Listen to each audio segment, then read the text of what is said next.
పూరీ క్షేత్రంలో విశేషం ఏమిటంటే 22 మెట్లు ఉంటాయి. 22 మెట్లు 22 తత్వాలకి గుర్తు. తూర్పు ద్వారంలోంచి లోపలికి వెడుతున్నప్పుడు ఇది నేను ఇవ్వగలను, ఇక పుట్టకుండా నువ్వు యమున దాటగలిగిన స్థితి నేను చేస్తానని చెప్పడానికే 22 మెట్లలో 3వ మెట్టు యమశిల. నిజానికి గుండీచాదేవి అంత ప్రేమతో బ్రాహ్మణుడికి ఏమైపోయిందో అని తలుపులు తెరిపిస్తే అపరాధం జరిగింది కాబట్టి నేను నిన్ను క్షమించననలేదు. అంత ప్రేమతో కదా తలుపులు తీయించావు. అమ్మా, ఇంత ప్రేమ ఎక్కడుంటుంది? నేనేమైపోయానో, బ్రాహ్మడేమైపోయాడో, అది కదా నీ ఆర్తి. అందుకని నువ్వు నాకు అమ్మవి. 365 రోజులలో నేను కొన్ని రోజుల రథం ఎక్కి నా చెల్లెలితో నా అన్నగారితో కలిసి నీ దగ్గరికి వచ్చి నీ దగ్గర ఉండిపోతాను అని ఇప్పటికీ కూడా. అందుకే జగన్నాథ రథయాత్ర అంటే ప్రపంచంలోనే ఒక గొప్ప రథయాత్ర. ప్రేమైకమూర్తిగా నిలబడిపోయి అంత దూరంలో ఉన్న గుండీచా మందిరానికి రథాలలో వెళ్ళి అమ్మ దగ్గర ఉంటాడు కొన్నాళ్ళు, ముండి వెనక్కి వస్తాడు. అంటే ఇక అంత ప్రేమైకమూర్తి ఎక్కడ ఉంటాడు? అటువంటి భగవంతుని తేజస్సు పూర్తిగా చెక్కబడని మూర్తులలోకి ప్రవేశించింది. ఎంత ఆశ్చర్యం అసలు! జగన్నాథస్వామి, నువ్వు ఇంత కరుణామూర్తివే. కృష్ణ పరమాత్మగా పరిపూర్ణావతారంలో ఎంత కారుణ్యం చూపించావో. కామోత్కంఠత గోపికల్ భయమునన్ కంసుండు వైరక్రియా సామాగ్రించుపాల ముఖ్య నృపతుల్ సంబంధులై వృష్ణులున్ ప్రేమన్ మీరలు భక్తి మేము ఇది చక్రింగంటి మెట్లైనను దామ ధ్యాన గరిష్ఠులైన హరిచంద్రన్ వచ్చు ధత్రీశ్వర అంటారు నారదుడు ధర్మరాజు గారితో మాట్లాడుతూ.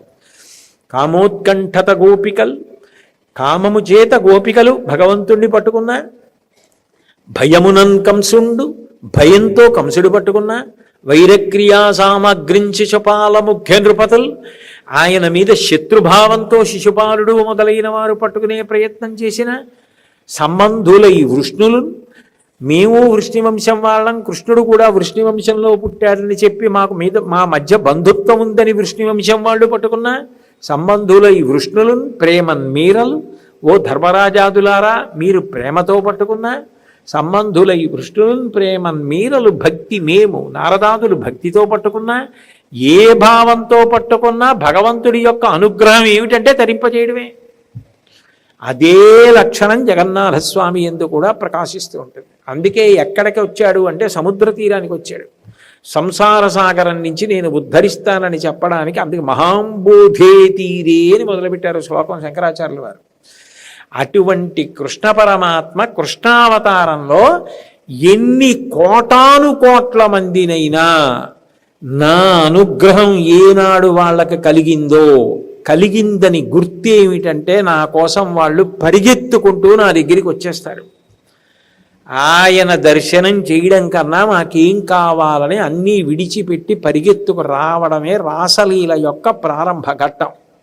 జగన్నాథుడి అనుగ్రహం కలిగిందని గుర్తేమిటంటే జగన్నాథ దర్శనం కోసం పరిగెడతాడు.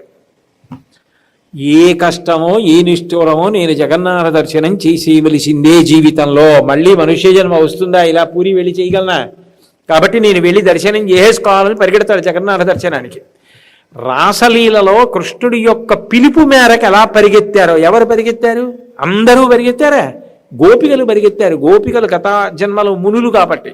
అట్లా ఎవరో నా గురించి విని నా పిలుపు అందుకున్న వాళ్ళు ఉంటారు. వాళ్ళు నా కోసం పరిగెడతారు. వాళ్ళు నా దగ్గరికి వస్తారు. వాళ్ళు నన్ను చూస్తారు, నేను వాళ్ళని చూస్తాను. ఆ దర్శనం చాలు ఆ జన్మకి, ఆ అదృష్టం. అందుకనే ఆ రాసలీలా ఘట్టాన్ని తీసుకున్నారు శంకరాచార్యుల వారు. అన్ని లీలలు ఉన్నాయి కృష్ణ పరమాత్మకి. ఇన్ని లీలలున్నా అన్ని లీలలు పక్కన పెట్టారు. పెట్టి రాసలీలని ప్రధానం చేశారు. ప్రధానం చేసి కదాచిత్కాళింది తట విపిన సంగీత కవరో ముదా గోపీ నారీ వదన కమలా స్వాదు మధుప రమా శంభు బ్రహ్మామరపతి గణేశార్చిత పదో జగన్నాథస్వామి నయన పదగామి భవతు మే. అది ప్రారంభ శ్లోకం. అందులో ఆయన అన్నారు, మొట్టమొదట ప్రారంభం చేస్తూనే కదాచిత్కాళిందీ తట విపిన సంగీత కవరో అన్నారు. కాళింది అనబడేటటువంటి ఒక నది ఉన్నది. ఆ నదీ తీరంలో కృష్ణుడిగా నువ్వు ఒకానొకప్పుడు వేణునాదం చేశావు. ఆ వేణుగానం ఎప్పుడు చేశావు? శరత్కాలంలో చేశావు. శరత్కాలం ఎప్పుడు? హేమంత ఋతువుకు ముందు వచ్చింది శరత్కాలం. శరత్కాలంలో నువ్వు వేణుగానం చేశావు ఒక రాత్రి వేళ. ఆ శరత్కాలంలో వేణుగానం విన్నటువంటి వాళ్ళలో గోపికలు మాత్రమే పరిగెత్తారు నీ దగ్గరికి. అంటే ఎవరికి ఆ అదృష్టం ఉందో వాళ్ళు పరిగెత్తారు. పరిగెత్తితే నువ్వేం చేశావు?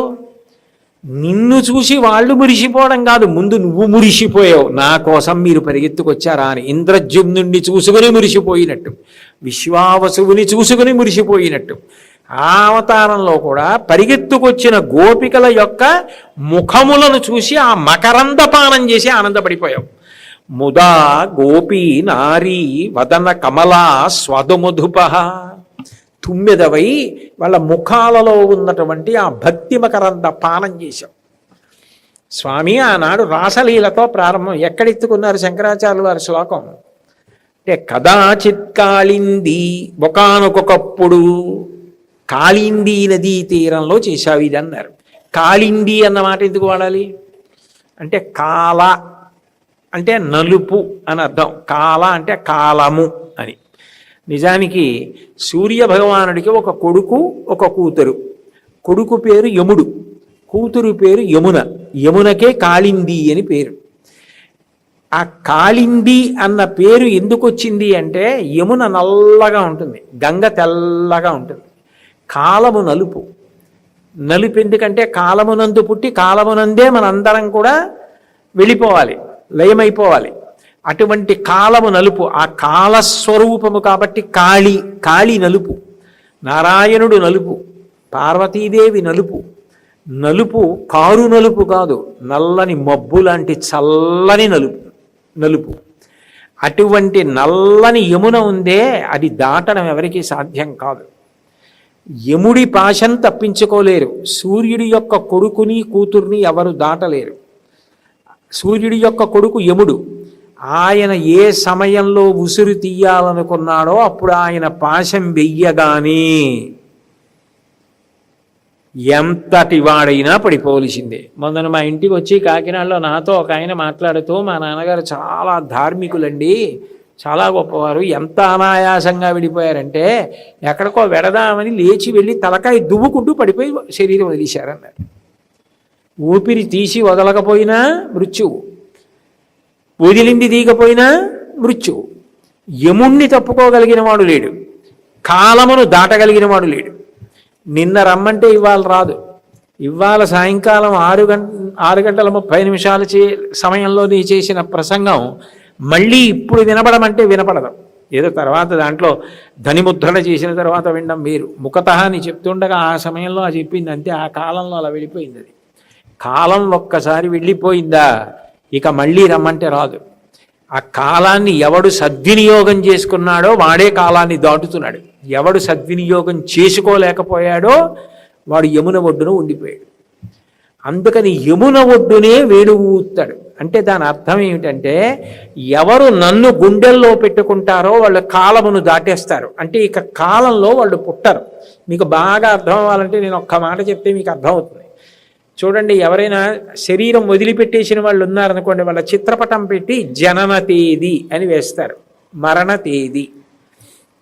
ఈ రెండిటికి మధ్యలో ఆయన ఉన్నాడు కొంతకాలం శరీరంతో. ఆ తేదీకి ముందు శరీరం లేదు, ఈ తేదీ తర్వాత శరీరం లేదు, ఈ రెండిటికి మధ్యలో శరీరం ఉంది. ఆ ఉన్నప్పుడు ఆయన ఏం చేసుకున్నాడో అది ఆయన తరించాడు. ఆ ఉన్నప్పుడు ఆయన ఏమీ చేయకపోతే ఆయన తరించింది లేదు. యమున దారి ఎప్పుడు ఇస్తుందంటే మనసులో కృష్ణుడు ఉంటే ఇస్తుంది.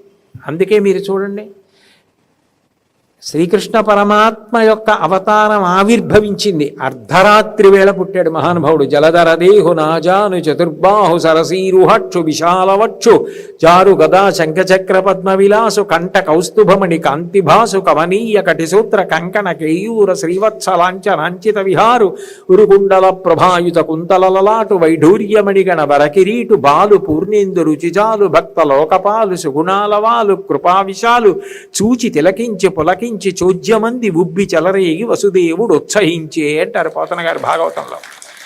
శంఖచక్ర గదాపద్మములతో పట్టు పీతాంబరం కట్టుకుని అర్ధరాత్రి వేళ ఆవిర్భవించాడు. అట్లా ఆవిర్భవించినటువంటి కృష్ణ పరమాత్మ యథార్థానికి అంత కటిక చీకట్లో పుట్టాడు. ఎందుకంటే ఇంకా అంతకన్నా కటిక చీకటి ఉండే అవకాశం సంవత్సరం మొత్తం మీద లేదు. అదే కటిక చీకటి రోజు. ఎందుకనంటే ఉత్తరాయణం కన్నా దక్షిణాయనం చీకటి. ఎందుకనంటే దక్షిణాయనం దేవతలకు చీకటి, రెండు పితృదేవతలకు చీకటి. ఎందుకంటే శ్రావణ మాసంలో కృష్ణపక్షం పితృదేవతలకు చీకటి.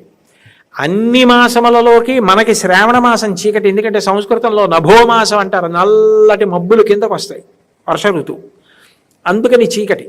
కృష్ణపక్షం చీకటి. కృష్ణపక్షం మధ్యతిథి కాబట్టి అష్టమి ఇంకా చీకటి. అష్టమి నాటి అర్ధరాత్రి కటిక చీకటి. ఇంకా అంతకన్నా చీకటి ఉండే అవకాశం లేదు.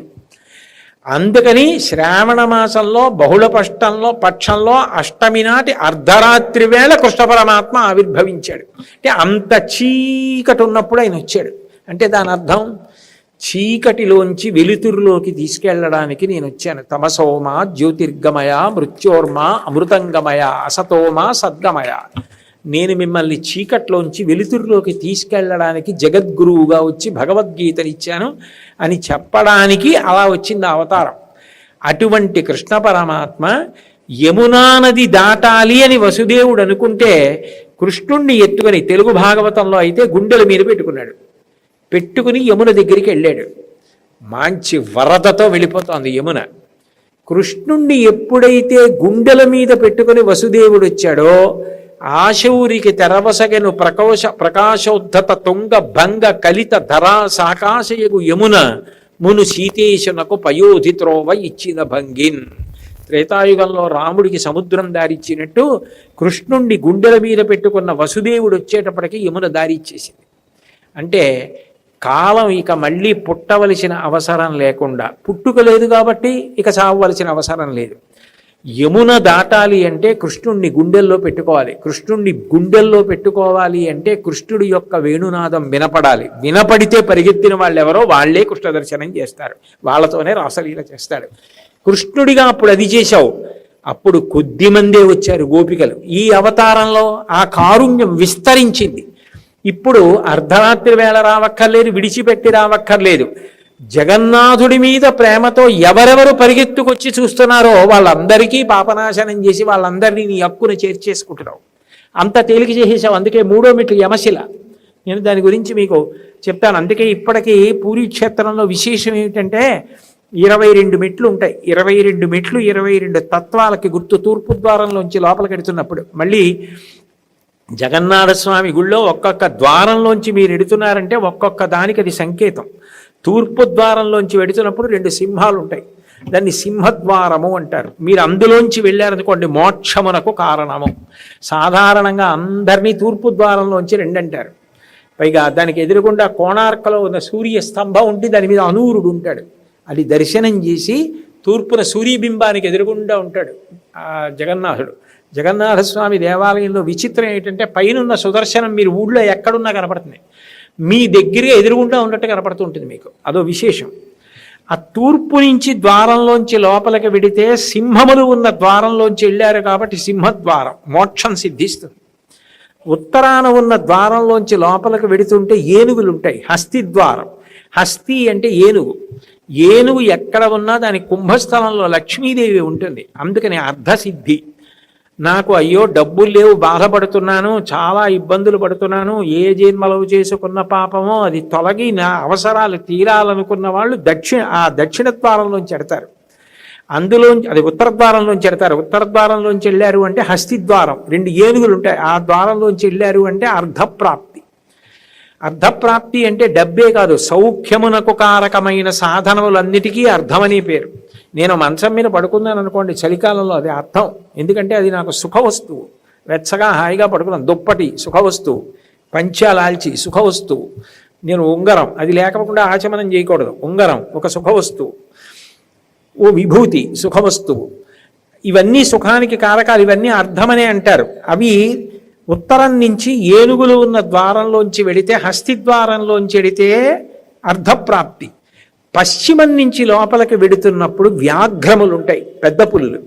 పెద్ద పులులు అంటే నిజంగా పెద్ద పులులనే కాదు, ఆ విగ్రహములు పెట్టుంటాయి. ఆ వ్యాఘ్రద్వారంలోంచి లోపలికి వెడితే ధర్మానుష్ఠానం కలగాలి. నా మనసు చంచలమైపోతోంది, ధర్మం మీద అనురక్తి కలగట్లేదు, నాకు ధర్మానురక్తి కలగాలనుకున్న వాళ్ళు పశ్చిమ ద్వారంలోంచి ఎడతారు. చిట్ట చివరది కామము. దక్షిణం వైపు నుంచి వెళ్ళేటప్పుడు అశ్వద్వారం అని ఉంటుంది, 2 గుర్రాలు ఉంటాయి. ఆ ద్వారంలోంచి వెడితే కామము ఈశ్వర కామముగా మారుతుంది. ఎప్పుడూ పిచ్చి కోరికలే కాకుండా అవసరాలు అడగవద్దని భగవంతుడు అనలేదు, అవసరాలు అడగవలసింది. కానీ నాకు భగవంతుడు కావాలి, నేను ఈ జన్మ సార్థక్యం చేసుకోవాలి, కోట్ల జన్మల తర్వాత వచ్చింది మనుష్య జన్మ, ఇది నిష్ప్రయోజనం కాకూడదు, ఇది ఉపయుక్తము కావాలి అన్న ఆలోచన కలగాలి అంటే దక్షిణం వైపు ఉన్నటువంటి అశ్వముల మధ్యలోంచి ఆ ద్వారంలోంచి ఎడతారు. కొంతమంది ఏం చేస్తారంటే, మాకు ఈ పురుషార్థములు కదా, ధర్మార్థ కామమోక్షములు, ఇవి వద్దని ఎవరంటారు, మాకు ఇవన్నీ కావాలి అన్నవాళ్ళు మొత్తం దేవాలయానికి ప్రదక్షిణం చేసి 4 ద్వారాల్లోంచి ఒకసారి లోపలికి వెళ్ళొస్తూ ఉంటారు. ఎందుకని అంటే ధర్మార్థ కామమోక్షములు 4 సిద్ధించాలి. అథవా తూర్పు ద్వారంలోంచి తప్పకుండా పెడతారు. ఎందుకంటే మోక్షప్రాప్తి మనుష్యుడు మాత్రమే అడగగలడు, దేవతలకి కూడా లేదు అది, ఒక్క మనుష్యులకే. దేవతలు కూడా పుణ్యం అయిపోతే మళ్ళీ భూమి మీద పడిపోవాలి. క్షీణే పుణ్యే మర్త్యలోకం విశంతి. అందుకే ఇది నేను ఇవ్వగలను, ఇక పుట్టకుండా నువ్వు యమున దాటగలిగిన స్థితి నేను చేస్తానని చెప్పడానికే 22 మెట్లలో 3వ మెట్టు యమశిల. అదొక్కటే నల్లగా ఉంటుంది ఆ మెట్టు. ఆ మెట్టు తొక్కి మనం వెడతాం 22 మెట్లు ఎక్కి భగవద్ దర్శనానికి వెళ్ళినప్పుడు. ఆ మెట్టు తొక్కగానే పాపభంజనం చేస్తాడు జగన్నాథుడు. ఇప్పటి వరకు జీవుడు పతనమైపోయి ఇన్ని జన్మలెత్తడానికి కారణమైన పాపరాశి ఏదిందో అది ధ్వంసం చేస్తాడు. ఒకప్పుడు కాలంలో ఏమైందంటే, మళ్ళీ ఎక్కడ జన్మెత్తుతామో అని భయం వేసి అందరూ పురుషోత్తమపురి క్షేత్రానికి వెళ్ళి 3వ మెట్టు తొక్కి జగన్నాథ దర్శనం చేసుకునేవారు. ఇక ఎవడూ నరకానికి వెళ్ళేవాళ్ళు లేకుండా పోయాడు. అప్పుడు యమధర్మరాజు గారు పాపులందరూ ఇలా ధ్వంసం చేసేసుకుంటూ ఉంటే ఇక లోకంలో ధర్మం ఎలా నిలబడుతుంది, పాపానికి భయం ఎక్కడ ఉంటుందని అడిగారు. అడిగితే అప్పుడు వరం ఇచ్చాడు జగన్నాథుడు. వెళ్ళేటప్పుడు మెట్టు తొక్కినవాడు వచ్చేటప్పుడు కూడా తొక్కితే వాడి పాపం వాడికి వచ్చేస్తుంది. వచ్చేటప్పుడు మెట్టు తొక్కకూడదు, అది తెలిసి ఉండాలి. అందుకని చాలా జాగ్రత్త పడతారు. 22 మెట్లు దిగి బయటికి వచ్చేటప్పుడు 3వ మెట్టు ఎక్కడుందని జాగ్రత్తగా చూసుకుని ఆ మెట్టు తొక్కకుండా, మధ్యలో అయితే వెడల్పుగా ఉంటుంది, కాలు పడిపోతుంది, చివరికి ఎడితే సన్నగా అయిపోతుంది, అక్కడ దాటేసి దిగిపోతారు 2వ మెట్టు మీదకి, తొక్కరు. అంటే కాలమును దాటించేస్తానని చెప్పడానికి 3వ పెట్టు కాలస్వరూపంగా నల్లగా ఉంటుంది, దాన్ని యమశిల అంటారు. 3వ మెట్టుగా ఉంటాడు అక్కడ యమధర్మరాజు గారు. అంటే జగన్నాథుడు కాలమునందు నిన్ను తరింపచేయగలడు. ఆనాడు ద్వాపరంలో రాసలీల జగన్నాథుడి దగ్గర అంత తేలికగా అన్వయం అవుతోంది అని చెప్పడానికే శంకరాచార్యులు వారు కదాచిత్ కాళిందీ తట విపిన సంగీత కవరు. ఆ వేణునాదం ఏమిటి, ద్వాపరంలో కృష్ణుడిది గోపికలకి ఎందుకు వినపడింది, ఆ శారదా నవరాత్రి, ఆ శరత్కాలపు రాత్రి ఏం జరిగింది, అది పురి క్షేత్రంలో ఎలా అన్వయం అవుతూ ఉంటుంది, అక్కడికి దర్శనానికి వెడితే ఏ విచిత్రం జరుగుతుంది. అట్లాగే శంకరాచార్యుల వారు మొట్టమొదటి శ్లోకంలోనే రాసలీల గురించి 2 పాదాల్లో చెప్పి 3వ పాదం దగ్గరికి వచ్చేటప్పటికి రమా శంభు బ్రహ్మ అమరపతి గణేశార్చిత పదో అని ఈ 5గురినే ఎందుకు చెప్పారు. ఇదేదో బ్రహ్మ విష్ణు మహేశ్వరుడు అలా లేదు కదా వరుసిది. లక్ష్మి, శివ, ఇంద్ర, రమా శంభు బ్రహ్మ, తర్వాత అమరపతి అంటే ఇంద్రుడు, గణేశ విఘ్నేశ్వరుడు, అర్చిత పదో, ఈ 5గురినే ఎందుకు చెప్పారు. చెప్పి అటువంటి జగన్నాథ స్వామి నయన పదగామి భవతుమే అని ఎందుకన్నారు. ఆ క్షేత్ర విశేషం ఏమిటి, ఎర్రటి రూపంతో సుదర్శనం, పసుపచ్చటి రంగుతోటి సుభద్ర. సర్వసాధారణంగా అన్ని దేవాలయాలలోనూ భగవంతుడు తన శక్తి స్వరూపమైనటువంటి దేవేరితో కలిసి ఉంటాడు. లక్ష్మీనారాయణులుగా, పార్వతీ పరమేశ్వరులుగా, సీతారాములుగా అట్లా ఉంటారు, రుక్మిణీ కృష్ణులుగా. కానీ ఇక్కడ విచిత్రం ఏమిటంటే సోదరుడైనటువంటి బలరాముడితోటి చెల్లెలైనటువంటి సుభద్రతోటి ఉన్నాడు. దారుమూర్తులు, కొయ్యమూర్తులు చెక్కి సగం సగం చెక్కి ఉన్నాయి. కుండ్రంగా ముఖం, చేతులు ఇలా చాపి ఉన్నాయి, రెండు చేతులు. తల మెడ విడివిడిగా లేవు, ఈ హృదయ స్థానంలోకి చొచ్చుకొనిపోయి ఉంది. అటువంటి మూర్తులు మాత్రమే తయారయ్యాయి. ఇప్పుడు ఆ మూర్తుల్ని చూశాడు.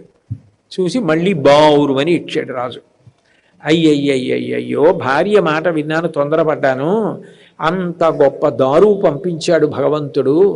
అందులోంచి భగవంతుని యొక్క మూర్తి పూర్ణముగా తయారు కాకముందే నేను తొందరపడిపోయాను. తొందరపడిపోయిన కారణం చేత భగవన్మూర్తి పూర్ణముగా తయారు కాలేదు. ఇది నే చేసిన తప్పే అని ఆయన చాలా బాధపడిపోయి దుఃఖపడి అవిశ్రాంతంగా ఉన్నటువంటి స్థితిలో భగవానుడు మళ్ళీ దర్శనం ఇచ్చాడు. ఇచ్చి బెంగ పెట్టుకోకోయే, అదే జగన్నాథ స్వరూపం. ఎంతవరకు చెక్కబడిందో అంతవరకు చెక్కబడిన దానిని అట్లాగే యథాతథంగా ప్రతిష్ఠ చేసేసి, నేను ఉన్నాను, నేను జగన్నాథుడను, నేనే కృష్ణుణ్ణి నిన్ను ఇలా అనుగ్రహించాను. కృష్ణుడు నీలమాధవుడై నీలమాధవుడు జగన్నాథుడయ్యాడనడానికి ప్రత్యక్ష సాక్ష్యములు కొన్ని ఎప్పటికీ కాలంలో కనపడతాయి. అందులో ప్రధానమైనటువంటి ఇదేది అంటే, సాధారణంగా మీరు జెండా పెట్టారనుకోండి, గాలి ఎటు వేస్తుందో జెండా అటు ఎగురుతుంది. ఒక్క పురుషోత్తమపురి క్షేత్రంలో, అంటే పూరి అంటాం కదా, పురి, అక్కడ మాత్రం జగన్నాథస్వామి దేవాలయం సుదర్శన చక్రం మీద ఎగిరేటటువంటి పతాకం గాలి ఎటు వీస్తుంటుందో దానికి వ్యతిరేకంగా ఎగురుతుంది. గాలి ఇటు వేస్తోంది అనుకోండి, పతాకం ఇటు ఎగరదు, అటు ఎగురుతుంది. అది విరుద్ధం. అసలు నీడ పడదు గుడిది, ఏ కారణానికి గుడి నీడ పడదు. ఇవన్నీ నేనున్నా అనడానికి గుర్తులు. కాబట్టి నువ్వు బెంగ పెట్టుకోకు, నేను ఎట్లా ఉన్నానో అట్లాగే ప్రతిష్ఠ చెయ్యి. ఇంకొక విశేషం ఏమిటంటే, నాకు ఉత్సవమూర్తి ఉండడు. నేను రథయాత్ర వెళ్ళవలసి వస్తే నేనే వెడతాను. అంటే ఒక దేవాలయం ఉందనుకోండి, అందులో ఉన్న ధ్రువమూర్తిగా ఉంటారు అంతరాలయంలో. ఆయన ఉత్సవమూర్తిగా బయటికి వెళ్ళి ఉత్సవం అందుకోవలసి వచ్చిందనుకోండి, ఉత్సవమూర్తి పెడతారు పల్లకీలో కానీ వాహనం మీద కానీ. ఉరి క్షేత్రంలో అలా కాదు, ధ్రువమూర్తి వెళ్తారు. ఆ జగన్నాథుడు, ఆ బలభద్రుడు, ఆ సుభద్ర, ఆ సుదర్శనం, ఆ నలుగురు పెడతారు. కాబట్టి ఇది నేనున్నానని గుర్తు. అంటే సాక్షాత్ బ్రహ్మగారు వచ్చి, అవునయ్యా ఈయన పరబ్రహ్మమే, నీకు అందులో అనుమానం లేదు, సాక్షాత్ పరబ్రహ్మమే ఈ రూపాన్ని ఇలా ఉండి నేను పరబ్రహ్మమని నిర్వచనం చేస్తోంది. అందుకే శంకరాచార్యులు వారు ఒక శ్లోకంలో పరబ్రహ్మ పీడ అంటారు, పరబ్రహ్మమే రూపమును దాల్చింది అంటారు. కాబట్టి జగన్నాథుడే ఇలా ఉన్నాడేమన్న అనుమానమును నువ్వు పొందవద్దు, ఇట్లాగే ప్రతిష్ఠ చేయమన్నారు. అసలు ఆ రాజుగారి తాపత్రయం, ఆయన పడ్డ కష్టం, భగవంతుడి గురించి ఆయన ఏడ్చిన ఏడుపు లోకంలో ఎవడేడిచాడురా? ఎవడు ఏడిచినా వాడి కోసం ఏడిచినవాడు, వాడి వాళ్ళ కోసం ఏడిచినవాడే. నా కోసం జీవితంలో ఇంత ఏడిచినవాడు, రాజపదవున్నా భోగాలున్నా ఎవడున్నాడు? కాబట్టి ఈయనకి నేను దర్శనమిస్తున్నానని భగవంతుడు ఆయనకి సాక్షాత్కరించాడు.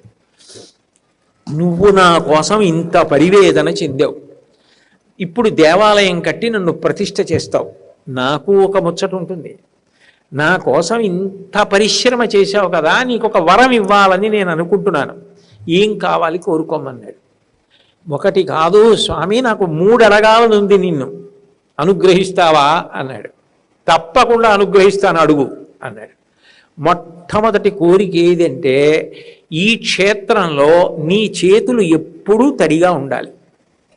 ఎప్పుడు తడిగా ఎప్పుడు ఉంటాయి అంటే, నేను అస్తమానం చేయగడుక్కోవాల్సి వచ్చిందనుకోండి, చేతులు తడిగా ఉంటాయి. నేను ఇలా చేయగడుక్కుని తుడుచుకుని పొడిగా ఉన్నాయనుకుంటే మళ్ళీ చేయగడుక్కున్నాను అనుకోండి, మళ్ళీ తుడుచుకుని మళ్ళీ చేయగడుక్కున్నాను అనుకోండి, మళ్ళీ చెయ్యి ఎప్పుడు కడుక్కుంటానండి మాటలు?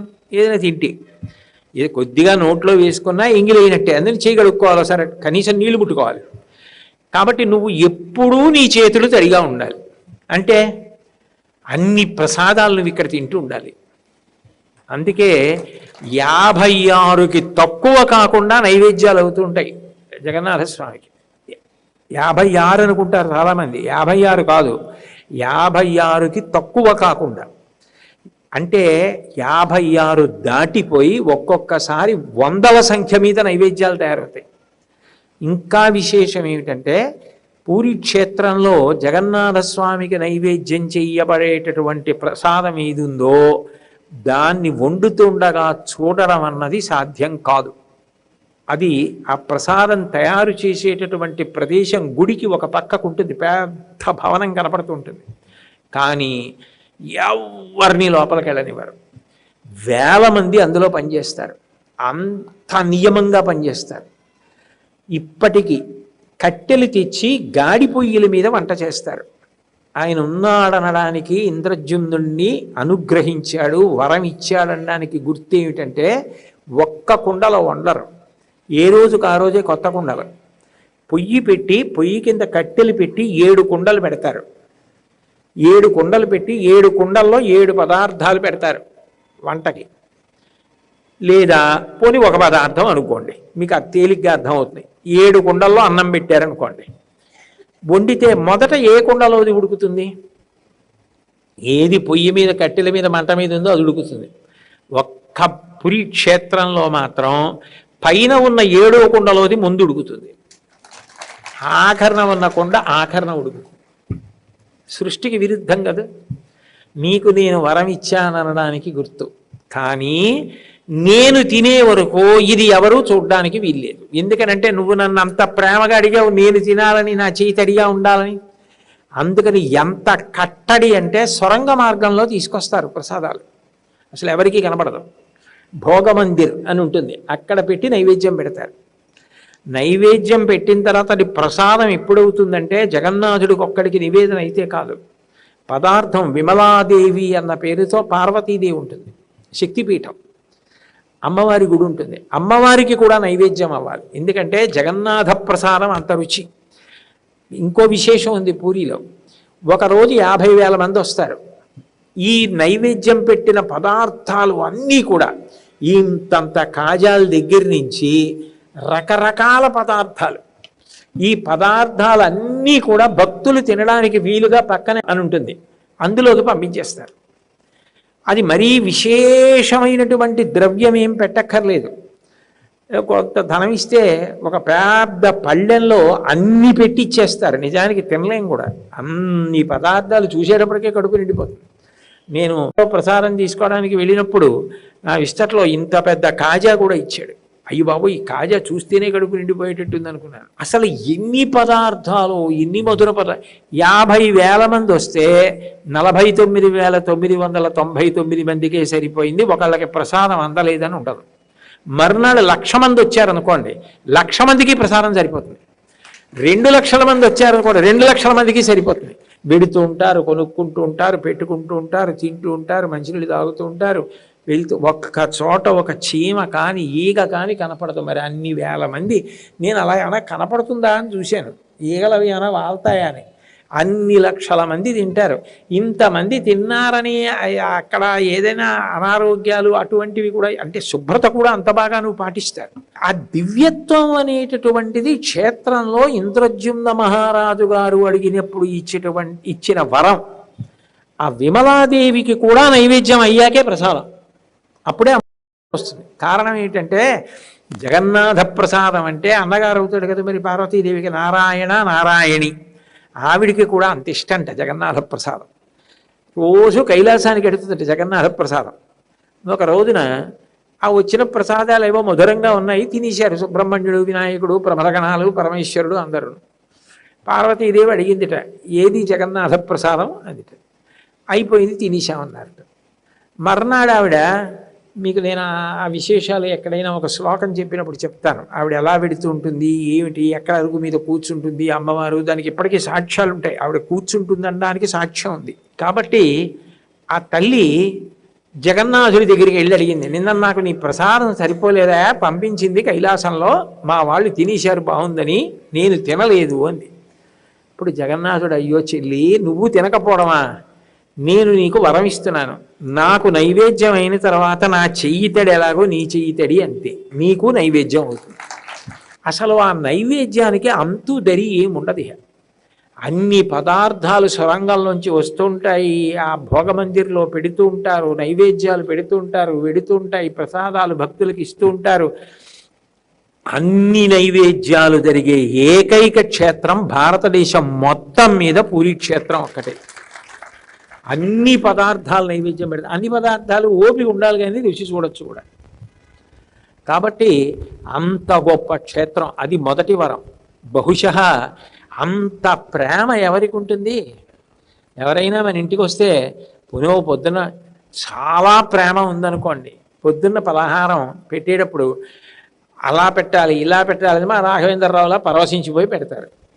అంతేగాని ఇంకా ఏమండి మీరు వచ్చిన దగ్గర నుంచి వెళ్ళే వరకు మీ చెయ్యి తడారకుండా తినాలంటే ఇంకా ప్రవచనం ఎలా చేస్తాను? కానీ ఆయన అడగడం అలా అడిగాడు, తీర్చడం అలా తీర్చాడు. అంటే ఎంత ప్రేమో నిజంగా ఇంద్రద్యుమ్న మహారాజు గారికి. జగన్నాథుడు నవ్వి నీ రెండో వరం ఏమిటని అడిగాడు. నువ్వు సాధ్యమైనంత వరకు దర్శనమే ఇస్తూ ఉండాలి అందరికీ. తక్కువ సమయం నీ వ్యక్తిగత కారణాలకి తీసుకోవాలి. అందుకని పూరిలో స్వామివారికి పవళింపు సేవ కూడా చాలా తక్కువ సమయం. సర్వసాధారణంగా దేవాలయాలలో అలంకారం చేసేటప్పుడు తెరవేసేస్తారు. ఒక్క పూరిలో మాత్రం పొద్దున్న సుప్రభాతం దగ్గర ప్రారంభమైతే చిట్ట సాయంకాలం భోగ్ ఆరాధన అంటారు, గీత గోవిందం అన్న ఉత్తరీయం వేస్తారు జగన్నాథుడికి. దివ్యమంగళమూర్తిగా వెలిగిపోతుంటాడు అప్పుడు. అట్లా ఇన్ని ఆరాధనలు, ఇన్ని అలంకారాలు, ఇన్ని నైవేద్యాలు, కొన్నిసార్లు తేలిక పదార్థాలు, కొన్నిసార్లు పిండి వంటలు, కొన్నిసార్లు అన్న పదార్థాలు, ఇవన్నీ వండుతూ ఉంటారు. ఇన్ని వండినప్పటికీ, ఇన్ని నైవేద్యాలు పెట్టినప్పటికీ, ఇంత చెయ్యి తడారకుండా ఉన్నప్పటికీ చాలా సమయం దర్శనమిస్తూనే ఉంటాడు. అలంకారం కూడా అందరి ముందు చేసుకుంటూ ఉంటాడు. అంటే నువ్వు అంత సౌలభ్యంగా ఉండాలి. ఇప్పుడు నేనేదో విభూతి పెట్టుకుంటున్నాను, బొట్టు పెట్టుకుంటున్నాను, లాల్చీ వేసుకుంటున్నాను అన్నప్పుడు మీరు వచ్చారనుకోండి, మీరు నాకు ఎంత ఆత్మీయులైనా ఉండమనంటే వచ్చేస్తున్నాను, తెవులుతున్నారని చెప్పండి అంటారు. అంతేగాని రండి లోపలికని మిమ్మల్ని కూర్చోబెట్టి మీ ఎదురుగుండా బనీని వేసుకొని, మీ ఎదురుగుండా విభూతి ఎట్టుకుని, మీ ఎదురుగుండా బొట్టు ఎట్టుకుని అలా చేయను కదా. నాకు చాలా ఆత్మీయుడు అనుకోండి, నా కొడుకే వచ్చాడు, అకస్మాత్తుగా వచ్చాడు, బట్టలు కట్టుకుంటున్నాను బయట కూర్చోమని అంటానా? రమ్మని వాళ్ళ లోపలికి, ఏంటి ఇలా వచ్చాడు ఏంటి అకస్మాత్తుగాని, ఏరా ఇలా వచ్చావు అని వాడితో మాట్లాడుతూ విభూతి పెట్టుకుంటాను, వాడితో మాట్లాడుతూ బొట్టు పెట్టుకుంటాను, వాడితో మాట్లాడుతూ లాల్చీ వేసుకుంటాను. అంత ఆత్మీయమైన వాడు వచ్చినప్పుడు అరమరిక లేకుండా వాడు ఎదురుగుండానే ఎలా తెములుతానో జగన్నాథుడు కూడా మన ముందు అలాగే తెములుతాడు.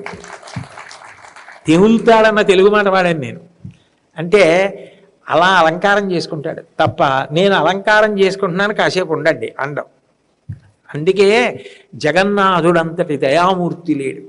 అందుకే మనుష్య జన్మ ఎత్తి జగన్నాథ దర్శనం చేయలేకపోతే అంతకన్నా మనం కోల్పోయినది లేదు అంటారు. జగన్నాథ దర్శనం చాలు అంటారు. అందుకు శంకరాచార్యుల వారు 8 శ్లోకాల్లోనూ జగన్నాథస్వామి నయనపథగామి భవతుమే అన్నారు. కాబట్టి అది కదా నీ కోరిక. నేను ఏకాంత సేవకి అంటే నిద్రపోవడానికి కూడా చాలా తక్కువ సమయం తీసుకుంటాను. వచ్చిన వాళ్ళందరికీ నా దర్శనం ఇస్తూనే ఉంటాను. అందుకే జగన్నాథుడి ముందు అరమరికలు ఉండవు. మీరు ఇప్పటికీ జగన్నాథ క్షేత్రంలో ఎంత గొప్ప వాళ్ళతో కలిసి వెళ్ళండి. ఎక్కడ వరకు అంటే ఆ దర్శనానికి వెళ్ళే ముందున్నటువంటి పెద్ద గది ఉంటుంది, అక్కడ వరకే. ఆ తర్వాత ఇంకా ఏ అధికార లాంఛనాలు కుదరవు. ఇంకా అక్కడి నుంచి అందరూ కలిసి వెళ్ళవలసిందే దర్శనానికి. అందరూ నా బిడ్డలే. నేను ఇంద్రద్యుమ్నుడికి వరం ఇచ్చాను. నన్ను చూడడం చాలు జీవితంలో, ఒక్కసారి వచ్చి నన్ను చూడడం అంత గొప్ప విషయం అని చెప్పడానికి ఇప్పటికీ కూడా ఇంద్రద్యుమ్నుడికి ఇచ్చినటువంటి వరానికి అనుగుణంగా అట్లాగే నిలబడి ఉంటాడు, అట్లాగే దర్శనాలు ఇస్తూ ఉంటాడు. అంత అద్భుతంగా ఉంటాడు. ఇంకా విశేషం ఏమిటంటే కరచరణాదులతో ఉన్న భగవత్స్వరూప దర్శనం మనసుని ఆకర్షిస్తుంది. ఇప్పుడు కాళ్ళు చేతులతో మనకి తిరుమలలో వెంకటేశ్వర ప్రభువు నిలబడినట్టుగా నిలబడి అలంకృతుడయ్యాడు అనుకోండి, మనసుని దోచుకుంటాడు. కానీ విచిత్రం ఏమిటంటే ఆయన కట్టుకున్న బట్టలు, ఆయనకి అలంకారం, ఆయనని చూస్తే మీ మనసు ఒక్కసారి చూస్తే పట్టేసుకుంటుంది. అంత అందగాడు. అంత అందం పూర్తిగా తయారు కాని మూర్తిలోకి ఎలా వచ్చింది అంటే ఎవరూ చెప్పలేరు. పైగా ఎంత ప్రేమైక మూర్తిగా పక్కన దేవేరిని పెట్టుకోకుండా, కుటుంబం అంటే కలిసి పుట్టడం కలిసి పెరగడం అంటే ఇది. ఇంత గొప్పగా ఇంత ప్రేమైక మూర్తిగా నిలబడుతున్నానని చెప్పడానికి అన్నగారితోటి చెల్లెలితోటి కలిసి నిలబడి ఉంటాడు. ఇది 2వ వరం. బాగుంది, అట్లాగే ఇస్తాను దర్శనం. 3వ వరం ఏదో అడిగేస్తానన్నావు, అదేమిటి చెప్పన్నారు. నాకు పిల్లలు పుట్టకూడదన్నాడు. ఎవరు? ఇంద్రజుమ్నుడు. పిల్లలు కావాలని భగవంతుడిని ఉద్దేశించి తపస్సు చేసి సంతానాన్ని పొందుతారు. ఈయన భగవంతుడు వరం ఇస్తానంటే నాకు పిల్లలు వద్దన్నాడు. ఏమయ్యా నీకు పిల్లలుంటే వచ్చిన నష్టం ఏమిటన్నాడు. స్వామి, పిల్లలు ఉంటే ఒక ఇబ్బంది ఉంది. రేపు పొద్దున్న ఈ గుడి కట్టించిన ఆయన ఇంద్రజుమ్న మహారాజు గారి కొడుకుని నేని అని వాడు మిగిలిన వాళ్ళకన్నా ఎక్కువ అన్న భావనతో వెళ్ళచ్చు. నాకున్న ఆర్తి వాడికి లేకపోవచ్చు. వాడికి గుడి నువ్వు వాడి సొత్తన్న భావన ఏమైనా రావచ్చు. నా వలన నా సంతానం వలన అటువంటి అపచారం కలగకూడదంటే అసలు నాకు అని పిల్లలు వద్దు. పిల్లలు ఎవరికి? నీ పిల్లలు. నీ పిల్లలకి లోటు ఏమిటి? నీ సంతానానికి లోటు ఏమిటి? కోటాను కోట్ల మంది నీ సంతానం. నీ సంతానం నిన్ను చూసి తరిస్తే నాకు సంతానం లేకపోయినా పర్వాలేదు, దానికి నాకు సంతానం ఉంటే ప్రతిబంధకం అయ్యే అవకాశం ఉంది. అందుకని వద్దు నాకు అసలు. నిన్ను అలా చూస్తూ ఉండాలి, నువ్వు వాళ్ళని చూస్తూ ఉండాలి. నిన్ను ఒక్కసారి చూసినా వాళ్ళు తరించిపోవాలి చాలు. నువ్వు సులభుడవు, కరుణామూర్తివి, అందులో నాకు అనుమానం లేదు. కాబట్టి నువ్వు అలా అనుగ్రహం చెయ్యి అన్నాడు. అంతటి జగన్నాథుడు కదిలిపోయాడు. కలియుగంలో ఇంత నిస్వార్థమైన ప్రేమ, నన్ను భక్తుల్ని కలపాలని ఇంత తాపత్రయమా? ఇటువంటి వరాలు అడిగావా? నీ వరాలు తప్పకుండా సిద్ధిస్తాయి. ఈ జగన్నాథ క్షేత్రంలో యథార్థంగా ఇట్లాగే దొరుకుతుంది. నువ్వు ఎట్లా అడిగావో అట్లాగే నడుస్తుంది వ్యవస్థ. నేను అట్లాగే దర్శనమిస్తానని ఆనాటి నుంచి ఈనాటికి కూడా భగవానుడు అట్లాగే దర్శనమిస్తూ పురి క్షేత్రంలో సుభద్ర బలభద్ర సుదర్శన సహితుడై అందరికీ దర్శనాన్ని కటాక్షిస్తూ అట్లాగే కూర్చుని ఉన్నాడు. కాబట్టి జగన్నాథస్వామి వారి యొక్క ఆవిర్భావమునందే అంత కారుణ్యం.